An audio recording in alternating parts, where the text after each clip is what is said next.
Do you know what I seen recently? Yeah. So there's this video going around on TikTok, which is actually kind of interesting. It's in America as well. And it's actually funny because now I'm going to rewatch it and see how they say they're mixed race after what you just said. Because I didn't think I listened to that. Yeah. But it's basically somebody going around asking like the point of view of a mixed race person. And like, what do you think the best thing is about being mixed race? Yeah. And so many of them. Doesn't once she so shows many my of them, hair, so many of them eyes, say my hair. Yeah, I've seen this.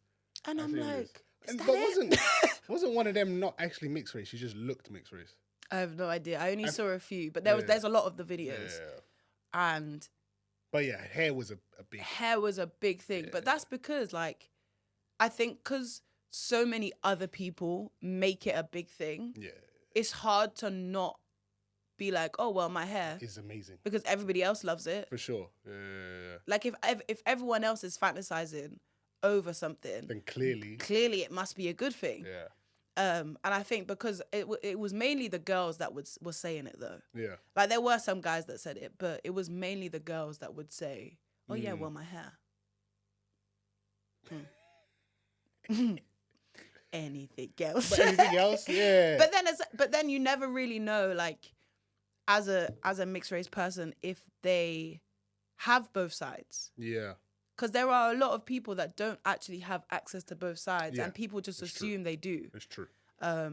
Because I know many people that grew up with one side or the other. Yeah. They didn't get both sides, but they have to live both sides. Yeah. And it's like, how do you live both sides without knowing? Mm-hmm.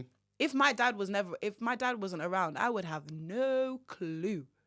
I think you'd be all right because you grew up in Northwest London in that situation. So but imagine I grew up with my mum in Yorkshire. Oh, for sure, you were different. Without my dad. For sure, you were different. For sure. I'd love to know what it was going to be like. Sometimes I think that. I'm telling you, I wish there was like a machine just to see the ultimate Just to see, because for me, I couldn't imagine. Like, I don't know what I would do because, Lord, I don't know. I wouldn't know. So, I think for me, even though I didn't look, because growing up I didn't look black, too tough. Yeah. But it was funny because I was always accepted immediately as black. Though, yeah. Which is maybe because my name's Kevin, so I don't give a. That's me being accepted to the white side because my name's Saskia. Yeah, but I say that because if I had because when I was younger I looked more Asian.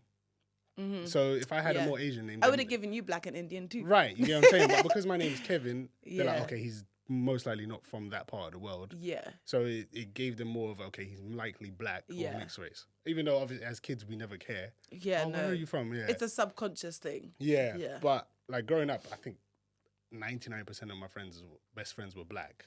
I had very few white friends who are still very close with anyway. And we had few in our school, really and truly. Yeah. And it's hard to find them. I think when I moved to your school, that's when I first started seeing mixed race people. Yeah. I had one mixed race friend beforehand, which was she was from outside the school. Yeah. And then, once I moved to your school, that's when I first started seeing like mixed race people. I was like, oh. What's going on here? Yeah. I said, whoa, what is this? Yeah. But I never felt like that pressure of either side. Yeah. For me, it was always easy. But like I said, because of how I look, I favor more the black side anyway. So I fit in regardless. Yeah. But like I never struggled with having white friends. But being in a predominantly white scenario, I definitely struggle with to this day. Yeah. Even though I'm capable of speaking to anyone. Yeah. I can feel something's happening. Yeah. Something's happening. Yeah.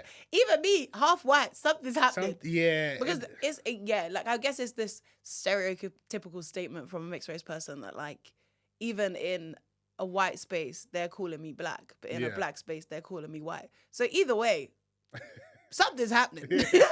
Something's going down. I don't know, do you get that you feel more comfortable in a black situation, predominantly more black situation than a white situation? Because for me, I do for sure. But, I feel like because of how we've grown up, yes. Yeah. But do you think it'd be different if you grew up in Yorkshire? And, hell yeah.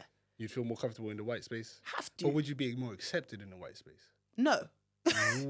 I don't think I'd be more accepted. I'd be more comfortable because I'm used to it. Yeah. It doesn't mean I'd be accepted. Yeah. Because that the predominantly white space can change. Yeah. So like I could be in a predominantly white space in Yorkshire and a predominantly white space in London. Yeah. It will feel like two different things. Mm-hmm. But even now, like, it's so funny though, because the situations that I always find myself in is never heavily one or the other. Yeah. Like I feel like, but I think it's just because of being in London. Yeah. But like, there are still situations that I wouldn't say I feel uncomfortable, but I can notice it.